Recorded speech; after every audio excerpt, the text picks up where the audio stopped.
L'un des souhaits les plus chers de Dieu est que nous qui sommes ses créatures, nous puissions le servir. L'un des vœux les plus chers pour Dieu est que nous qui sommes les créatures, ces enfants qu'il a créés sur la terre, nous puissions le servir. Servir Dieu. 3 manières par lesquelles vous pouvez passer pour pouvoir servir Dieu. Vous devez savoir que la troisième manière est très importante dans notre société en tant qu'homme. Déjà, d'abord, la première manière, d'abord, quand on parle de servir Dieu, c'est le fait de reconnaître ses talents. C'est le fait de reconnaître ses dons, ses connaissances. Le fait de mettre ses compétences, ses connaissances au service de Dieu pour pouvoir combler un besoin. C'est ça, servir Dieu. Donc, si tu veux servir Dieu, d'abord, il faut d'abord savoir que tu dois d'abord reconnaître tes talents et les dons que tu as. Et ces compétences que tu as, ces connaissances que tu as maintenant, tu vas mettre cela au service de Dieu pour pouvoir combler un besoin. Donc, tu vois que Dieu a bel et bien, en fait, a besoin dans notre univers. Et déjà, la première manière par laquelle vous pouvez passer pour pouvoir servir Dieu, c'est d'intégrer une communauté chrétienne. C'est d'une communauté, une assemblée qui a pour but la sainteté, qui a pour but d'adorer Jésus-Christ en esprit et en vérité. Et quand tu vois que tu rentres dans cette communauté, il faudrait que tu reconnaisses tes dons. Peut-être que tu as le don de chanter, tu chantes. Tu as le don de taper, tu tapes. Tu as le don de jouer des instruments, tu joues. Tu as le don peut-être de prêcher la parole de vérité. Tu as peut-être en fait le don de parler aux gens pour qu'ils puissent se convertir et pratiquer les actions qui concordent avec la volonté de Dieu. Tu dois le faire.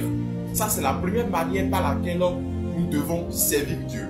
Mais vous devez savoir que la deuxième manière est très importante. Et c'est ce que beaucoup également de chrétiens ignorent. Si tu es nouveau ou bien nouvelle sur la chaîne, il est très important de t'abonner à la chaîne et de partager aussi cette vidéo à d'autres personnes pour pouvoir également bénir d'autres vies. Et il faut t'abonner à la chaîne si tu ne veux manquer aucune de nos vidéos chaque jour. C'est très important. Déjà, la deuxième manière, c'est de servir Dieu à l'extérieur, hors dans le cadre de la communauté chrétienne dans laquelle tu es, hors dans le cadre de l'église. Tu dois servir Dieu. Quand on dit de servir Dieu, les gens croient que c'est seulement les fonctions dans lesquelles nous sommes à l'église, ce que nous exerçons seulement à l'église, ou bien dans une communauté, ou bien dans une assemblée chrétienne. Or, c'est pas ça. En dehors de l'église, vous devez servir Dieu. Il faudrait que les dons que vous avez, il faudrait que les compétences que tu as, tu puisses en fait mettre cela au service de ton prochain, qui est dans l'univers dans lequel tu habites. Tu vois quelqu'un qui tombe, tu dois le relever. Sinon, tu ne sais pas encore Dieu en esprit en vérité. Tu vois quelqu'un qui a besoin de quelque chose, tu dois en fait lui donner ça. Si tu vois que tu as la possibilité, tu travailles dans un domaine où quelqu'un a besoin de toi dans le domaine, toi tu as des connaissances dans le domaine, il faut lui apporter ces connaissances-là. Tu dois lui apporter ces connaissances-là. Pourquoi Jésus-Christ en fait a lavé les pieds aux disciples? Dans Matthieu 25, verset 40, les Écritures déclarent que toutes les fois, par la parole de Jésus-Christ, toutes les fois que vous avez fait ces choses à l'un des plus petits de ses frères, c'est à moi que vous les avez fait. Ça voudra dire que lorsque tu es en train d'aider ton entourage, lorsque tu es en train d'aider la zone dans laquelle tu es, lorsque tu es en train d'aider ton pays, tu es en train d'aider ton continent, il faut savoir que tu es en train de servir Dieu. Tu es en train de servir Dieu. Ça, c'est la deuxième manière.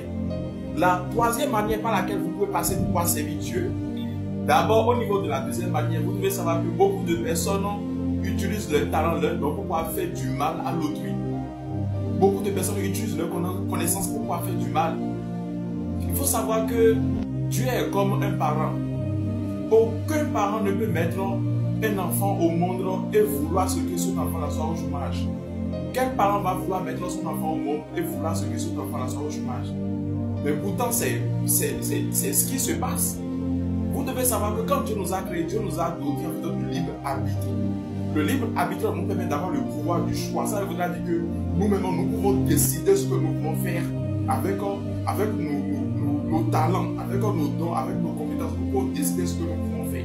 Dans un sens positif comme dans un sens négatif. Dieu pourrait bel et bien nous créer comme un robot. Et c'est ce qu'il veut. C'est ça que nous allons faire. Mais Dieu nous a doté en fait de libre arbitre, qui est le pouvoir du choix. Ça veut dire que tu peux décider en fait de faire le bien, comme tu peux décider de faire le mal. Tu peux décider de dire oui, comme tu peux décider de dire non. Tu peux décider en fait de faire le positif comme tu peux décider de faire le négatif. Mais il faut savoir que tu dois servir Dieu. Parce que un jour, Dieu va te vomir. Dieu va te vomir. Aucun parent n'a voulu en fait à ce qu'après les études, son enfant ne soit en fait au chômage. Et ça fait mal. Mais ils n'y peuvent rien. Ils n'y peuvent rien. Dieu va te vomir et il ne pourra rien. Tout simplement parce que le libre arbitre qui t'a donné, ce n'est pas pour faire du n'importe quoi. Mais c'est pour pouvoir servir en fait notre prochain. Mais ça n'a pas été le cas avec toi. Ce qui est très grave, vous devez servir votre prochain. Dans le bon sens. Troisième manière, comme je le disais, par laquelle vous pouvez passer pour pouvoir servir Dieu, il s'agit de mettre vos talents et vos dons au service de la société, de l'univers dans laquelle vous êtes. Vous devez savoir que c'est un secret, c'est ce secret-là, cette manière que beaucoup de riches ont compris. C'est cette manière que beaucoup de personnes aujourd'hui qui prospèrent, qui ont du succès financier, c'est cette manière-là qu'ils ont compris. Parce que déjà à travers tes dons, comment tu vas faire? Déjà à travers tes dons et tes talents, tu t'assois et tu réfléchis. Tu réfléchis à un besoin que tu dois identifier au niveau de la société dans laquelle tu es. Et déjà au travers de tes dons et de tes talents, tu réfléchis maintenant pour pouvoir apporter une solution à ce besoin-là. Et tu as la capacité, la possibilité en fait de vendre cette solution. Tu as la capacité, la possibilité de vendre cette solution. Et Dieu va te bénir. Dieu va te bénir. Beaucoup de personnes en fait s'étonnent du fait qu'il y a des gens qui ne vont pas en fait à l'église en fait chaque jour, mais ils prospèrent. Tu vas prospérer lorsque tu vends une solution pour améliorer. Lorsque tu améliores le monde. Vous devez savoir que lorsque Dieu a créé en fait Adam dans le jardin, la Bible déclare que Dieu a mis l'homme dans le jardin pour regarder le cultiver. Donc l'homme était dans le jardin pour pouvoir cultiver le jardin, entretenir en fait le jardin. Le jardin en fait dans le temps, aujourd'hui maintenant ce jardin c'est la terre sur laquelle nous sommes. C'est ce monde dans lequel nous sommes. Et la troisième manière comme nous sommes de le dire pour pouvoir servir Dieu, c'est d'améliorer le monde. Qu'est-ce que toi tu fais pour améliorer le monde? Tu fais quoi pour améliorer le monde? Tu as l'obligation d'améliorer le monde. Parce qu'en le faisant, tu es en train de servir Dieu. Tu es en train de servir Dieu. Je ne parle pas en fait des secteurs, des gens qui rentrent dans n'importe quoi pour pouvoir devenir riche. Mais vous devez savoir que ce sont ces trois manières-là par lesquelles, quand vous passez déjà en fait dans ces trois manières, vous devez savoir que vous êtes en train de servir Dieu. Vous servez Dieu, il va abondamment en fait vous bénir. Infiniment vous bénir. Infiniment même vous bénir. Si vous êtes nouveau sur la chaîne, il est très important de vous abonner à la chaîne pour ne manquer aucune de nos vidéos d'éveil chaque jour. Et vous qui êtes tombés en fait sur cette vidéo, je prie au nom de Jésus-Christ de Nazareth que vos vies soient bénies, que vos vies soient prospères. Au nom de Jésus-Christ et à la prochaine. Merci beaucoup à vous.